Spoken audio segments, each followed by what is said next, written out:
No šabata Toras lasījumu skaidrojumu, ko Oskar mums skaidro. Šajās lietās ir jāiedziļinās. Un, jo mēs vairāk iedziļināmies, un šeit ir vajadzīgs laiks, ja, atklājās Mesijas Kristus dziļums. Tas ir tāpat tā kā ar fotoaparātu, ja, mums jānofokusē viņš, tas objektīvs, ja, lai paliek skaidra bilde, ja. Un ja kā Oskars jau minēja, kad tur ir Dievs, bet īstenībā ordinālā valodā ir kungs rakstīs, ja, kāds mums ir, kāda nozīme, kungs ir Dievs, ja, vai šādai vai cevot, ja, un pasaka Dievu. Redziet, tāpēc jau kristietībai ir tāds švakungars, ja, tādēļ, ka nav asa Dieva un Kristus Mesijas redzēšana. Pat islamā ir 99 man šķiet tālāk vārdi, ja, kurus viņš atkārto, mācās, ja, un tāpēc ar viņiem ir stingruši pozicionēšana.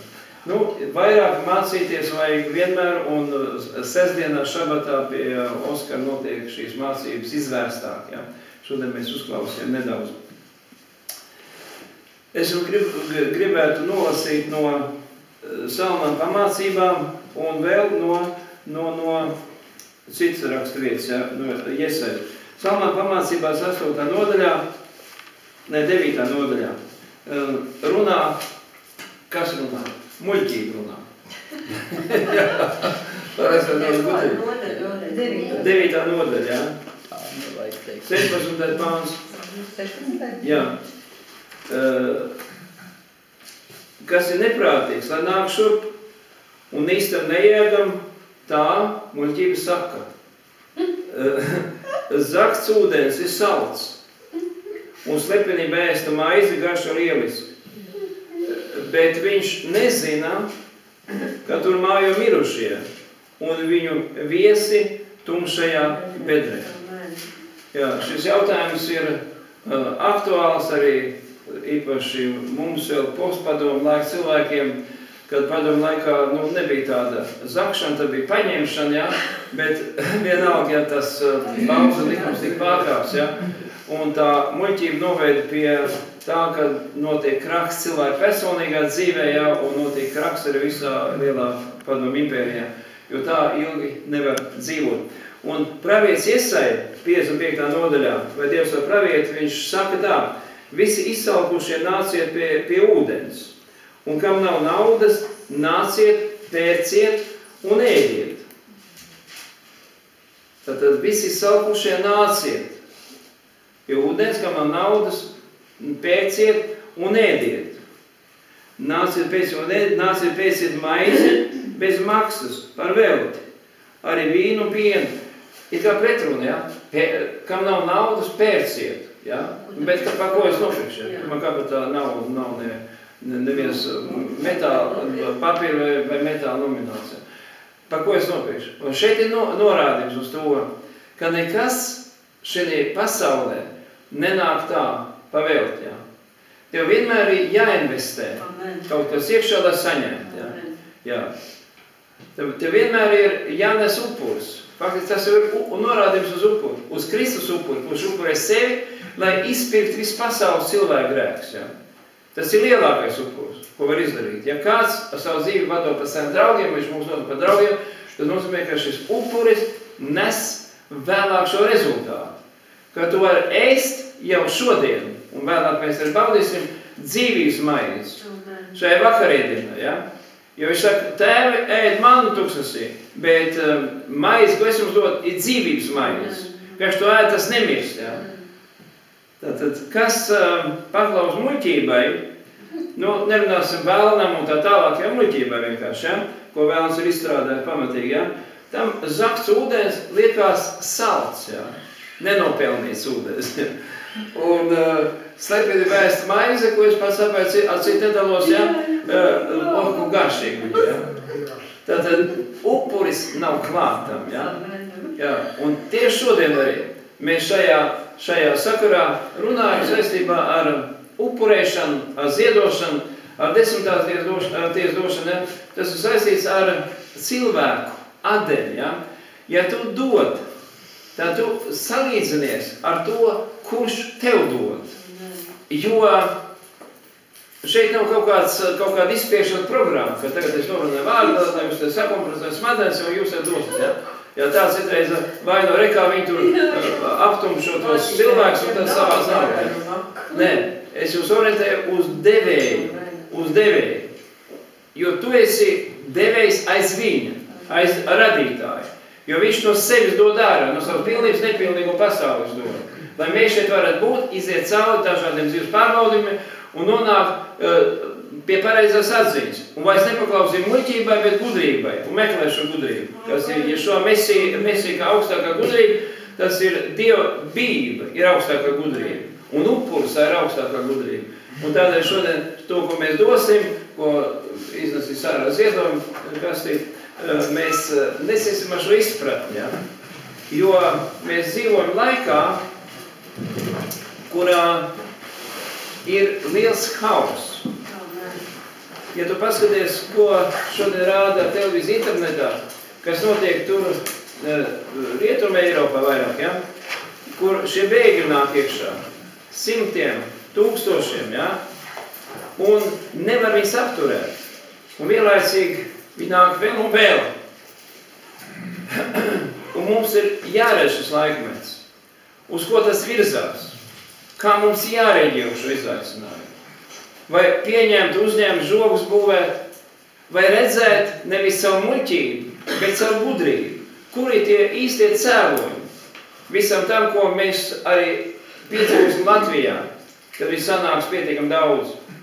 Tātad mums ir jānes upuris. Un ja mēs šo upuri nesam, garīgu upuri vispirms, un arī tad mēs dodam šo finansiālo upuri, ja, lai varētu notikt misija, lai varētu šeit notikt dievkalpojumi, lai varētu notikt misijas darbs, ja, menora jauno jūs varat paņemt, ja, tas ir upuris, ko mēs nesam, lai šī gaisma izplatās tālāk, lai zināšana, gudrība un Kristus gaisma izplatās.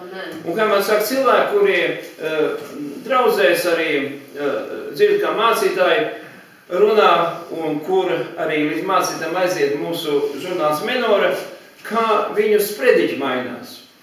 Ka viņi sāka runāt vairāk tajā virzienā, kas ir rakstīts Menorā, kur atklājās Kristus mesija vairāk visos rakstot, visā Torā un visos rakstot un jaunā derībā.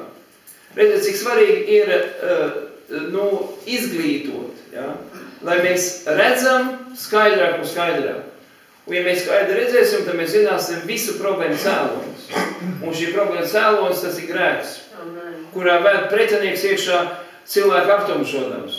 Novēzdams tam stāvoklim, ka viņam liekas, ka šis zaktais ūdens ir salds un šī zaktā maize ir ļoti garšīga. Bet man vairs tas negaršo.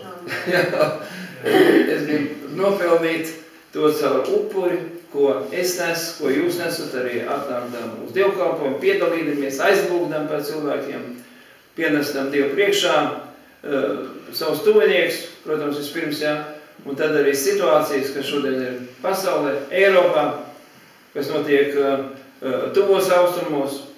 Mēs dzirdējām vakar, Ēģiptē nokrīt Krievijas pasažieru lidmašīna, 214, jā, ir gājuši bojā. Ir dažādas versijas, ka motors ir kaut kā sabojājis vai pat tie teroristi saka, ka viņi esot nomgāduši. Ja? Un šajā laikā, šajā nedēļā, ja mēs sekam līdz informāciju, vajadzētu mazliet pasakot, ja?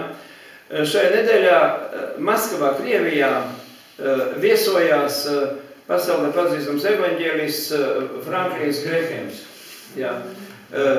Bilija Grehema dēls. Ja? Un viņš sarunājas ar pareizticīgo arhibīskapu Kirilu, un tā saruna izvērsās tā, ka pasauli sagrozīt, un kā pasaulē notiek arī šīs homoseksuāla laulības, līdzās normālām laulībām, ja, kaut kas nav kārtībā pasauli. Un Grehems, viņš pateic šos vārdus, aizlūdziet par Puķinu, jo viņš pilda īpašu misiju. Grehems, liels evaņģēlists, jā, un viņš pateica to vēl, ja, ka viņš ar Dievu vadībā centīsies Krievijā norganizēt vispasaules evaņģēlistu konferences tuvākā laikā. Tas nozīmē, ka mums nevajag ļaut sev ieprogrammēt vienvirzienā, ja? No vienas programmas. Ja? Ir cita informācija. Un tā galvenā informācija, kas nāk, tā ir no Dieva. Ja? Ja, Menor arī pirmais raksts ir par to, ka Krievijā, Maskavā bija atbraukuši no tās Sīrijas visu lielo konfesiju biskapu un lūdzu kaut ko darīt, palīdzēt, jo to slepkavo, spridzina baznīca, ja? Kristieši bēg projām, bet viņi saka, mēs negribam bēgt, ja? Nu, un rezultātā tik pieņems lēmums, sāk šo ļoti precīzo bombardēšanu pa visām tām točkām, pa tiem punktiem, kur šie melnie vēlni ir paslēpušies, maskēdamies aiz islāmu. Rezultāts ir tāds, ka reakcijas ir dažādas. Un viņi pateica, ka viņi piesaka džihādu Amerikai un tagad arī Krievijai. Tas nozīmē, ka, ja mēs esam iesaistīti globālos procesos, un ja mēs zinām, ka Krievija šī etapā, ja, nu, iejaucās, aizstāv kristieši, ja, kāds iejaucās, aizstāv kristieši un pasaka, ka viņš to dara. Nu, tas kā reklamēdams, jo Krievija ir daudz arī islamticīgie, ja. Tas nozīmē, ka vajag aizlūgt par tiem cilvēkiem, kuri šodien iejaucās ar ieročiem, ka Jozua savā laikā karoja pret Amaleku un Mozus lūdzās. Ja? Tad ir svarīgi novērtēt situāciju. Ja? Un, nu, viņš nav grēkiem aptumšos. Viņš redz situāciju, kāda notika. Viņš teica, es Amerikai, ja to skaļi pateikt, ja, tad man sāktu knābāt. Ja? Par to, ka viņš ir kā nostājās Krievijas pusē. Bet viņš nav Krievijas pusē. Viņš redz situāciju. Un es arī redzu. Un es neesmu politisko ideoloģiju pusē. Bet es esmu valstības teritorijā. Debesu valstības teritorijā. Un no turienes, no augstākās pozīcijas, ir labāk redzams, kas notiek apakšā. Lai Dievs svētī, ka mēs varam arī saprast to, ko mēs darām, ziedojot, upurējot, investējot iekšā debesu valstībā, lai galu uzvar ir Kristu, Mesija, Mašieka, pār visiem tiem tumsiem gariem, pār visiem tumsiem gariem, kas tiek slepkavot, iznīcināt, kristieši, kas tiek slepkavot savējos. Saprotiet, mēs esam iekšā šajā vīzijā, un tādēļ ir ļoti daudz jālūdz, kā teiks, ka galva sāp, nezinu, no kā tev sāk sāpēt, ja? Bet kā tu lūdziet, kā tu apliecini, ja? Var, tad pāriet, ja? Ja? Tas tāpēc, ka, nu, arī Bībelē tā teiks, ka pēdējos laikos būs liels haus, būs naids pret tiem, kas stāv patiesībā, un pretinieks, kas izgājas ārā šajā pēdējā laika cīņā, lai zaudētu, ko viņš ļoti negrib, bet viņš zaudēs, ja? Viņš centīsies dabūt nos to, kas stāv patiesībā. Ja, kas neiet uz kompromisa pasauli, kas nemeklē zakt ūdeni un nepriecājas par zakt maizi.